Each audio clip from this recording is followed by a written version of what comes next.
Brigitte Lahaie, Sud Radio. C'est l'instant Sexy News.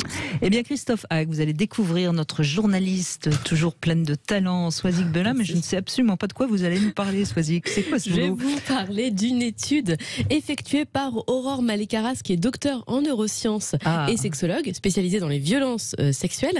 Delphine Bernard, présidente et fondatrice de l'association Le Regard du Miroir. Éric Bertin, médecin nutritionniste, professeur à l'Université de Reims. Et Emmanuel Piette, médecin de PMI en Seine-Saint-Denis et présidente du collectif féministe contre le viol. Voilà, c'était une introduction.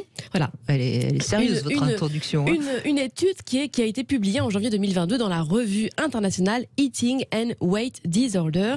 Alors, cette étude porte sur le lien indubitable, au vu des résultats, entre les TCA, les troubles de conduite alimentaire, et les violences sexuelles subies en majorité dans l'enfance. Alors, troubles de conduite alimentaire, entendez par là anorexie, boulimie, hyperphagie. Alors en effet, les personnes ayant subi des stress comparables à des chocs post-traumatiques, des personnes ayant subi des attouchements, des violences et des atteintes au corps et à la sexualité, autrement dit des victimes souvent d'inceste, auront plus de facilité à développer ces fameux TCA. Alors pourquoi ? Eh bien parce que les TCA permettent dans un premier temps, et seulement dans un premier temps évidemment, à la personne victime de ces violences physiques mais aussi psychologiques, nous y reviendrons, de surmonter ces chocs, de les traduire à travers son corps. Le rapport à la nourriture va permettre de contrôler son corps et d'être dans un hyper-contrôle dans le cas de l'anorexie, et de se remplir dans le cas de la boulimie, de manger ses émotions, voire de se laver, de se purger dans le cas de l'hyperphagie où il y a des vomissements. Alors cela permet aussi souvent de faire disparaître les caractéristiques sexuelles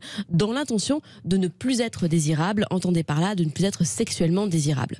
Alors j'ai interrogé Delphine Bernard, qui est présidente de l'association Le Regard du Miroir et qui gère les TCA, et je lui ai demandé à quel moment les TCA étaient vécus par les victimes comme une sorte d'échappatoire, de pansement, et à quel moment ces fameux TCA devenaient dangereux. Au début, le trouble du comportement alimentaire sert à fuir, à étouffer ces traumatismes profonds, parfois intolérables, ingérables. L'excès de nourriture, ou on pourrait appeler la bouffe, ou au contraire les restrictions, apaisent ou éloignent ces traumatismes. Dans un premier temps, c'est vrai, mais c'est un leurre. Le trouble du comportement alimentaire est un formidable écran pour masquer les émotions ou sensations. Cette maladie étouffe le moi profond et la personne se retrouve avec le ou les traumatismes non résolus plus le trouble du comportement alimentaire. C'est un véritable enfer. C'est d'ailleurs de ce dont parle Stéphane Clerget quand il a écrit Les kilos émotionnels.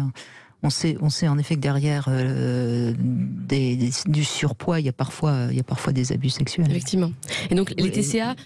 Vous vouliez dire non, mais il y a un lien aujourd'hui très très fort entre votre comportement, votre émotionnalité et ce que vous mangez. On sait que les parois intestinales sont tapissées de centaines de millions de neurones, en fait, qui communiquent directement, soit par voie électrique, soit par flux sanguin, avec les neurones du haut, et qui viennent d'ailleurs activer des zones spécifiques, notamment de la régulation émotionnelle.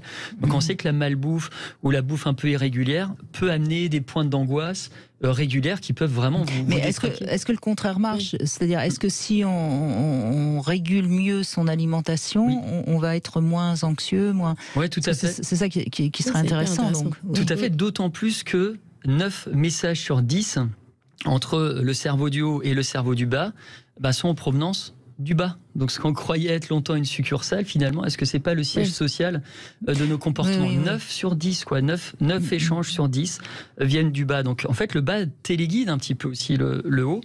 Donc effectivement, dans un sens ou dans l'autre, on peut influer. C'est hyper intéressant.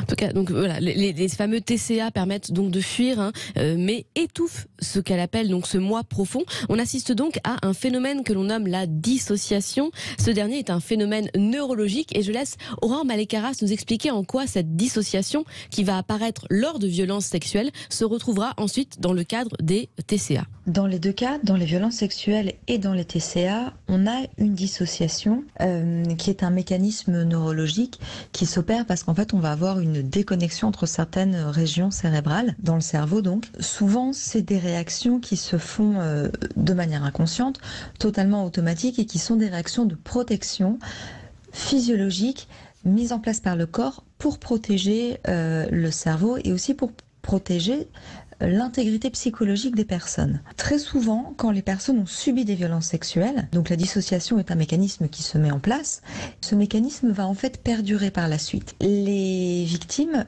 peuvent, dans certains cas, mettre en place des troubles alimentaires pour maintenir cet état de dissociation qui leur permet en fait de continuer à avancer malgré la douleur, malgré la difficulté, malgré le choc qu'elles ont pu traverser.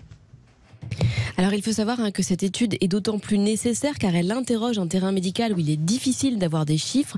45 des personnes atteintes de troubles du comportement de la conduite alimentaire guérissent. Dans les 55% autres, on sait que 2% sont des cas d'anorexie à l'adolescence. Il y a beaucoup de tentatives de suicide chez les boulimiques et les hyperphagiques parce qu'il y a un mal-être lié à la maladie, cumulé au regard malveillant de la société. Et puis, il y a ceux qui vont mieux mais qui ne guérissent jamais. Alors pour tout ça, nous n'avons pas de chiffres détaillés puisque les TCA ne rentrent pas dans l'ALD, qui sont les cas d'affection de longue durée pour lesquels les coûts médicaux sont pris en charge et qui nous permettraient d'avoir des chiffres clairs, nets et précis. Alors cette étude est basée sur un échantillon de 12 638 appels de victimes de violences sexuelles au fameux collectif féministe contre le viol. 4,3% de ces appels de victimes rapportaient des TCA, soit 538 femmes et 8 hommes. Alors cette étude nous renseigne aussi sur le profil des victimes et le contexte de leur agression. Les victimes développant des TCA déclarent avoir subi des violences à un âge plus jeune que les autres victimes de violences sexuelles. On parle de 13,3 ans en moyenne, donc 13 ans en moyenne pour 18 ans pour les autres victimes. Et les agresseurs seraient aussi dans les victimes de TCA issues du cercle familial. Alors j'ai décidé de retourner la problématique de cette étude et de demander à Aurore Malécaras, qui en est à l'initiative, si les personnes souffrant de TCA n'avaient pas plus de risques, étant donné leur fragilité et en prenant en compte ce système de dissociation, d'être ensuite des proies de violences sexuelles. Donc notre étude montre en effet qu'il y a des liens entre les conséquences quand les violences sexuelles sont subies dans l'enfance et que les troubles alimentaires font partie des conséquences observées. On ne peut pas nécessairement par contre faire le lien inverse en disant que des troubles du comportement alimentaire vont augmenter le risque de subir des violences sexuelles. Donc, pour l'instant, il n'y a pas assez de données pour ça. Par contre, ce qui est clair, c'est que le trouble du comportement alimentaire, comme conséquence connue des violences sexuelles, c'est quelque chose qui est connu, qui commence à être assez bien décrit dans la littérature scientifique, mais qui n'est pas encore assez pris en compte dans les prises en charge, qui n'est pas encore assez pris en compte par les professionnels de santé en France. Et c'est quelque chose qui doit changer pour aider au mieux les personnes victimes et les personnes qui souffrent de troubles du comportement alimentaire.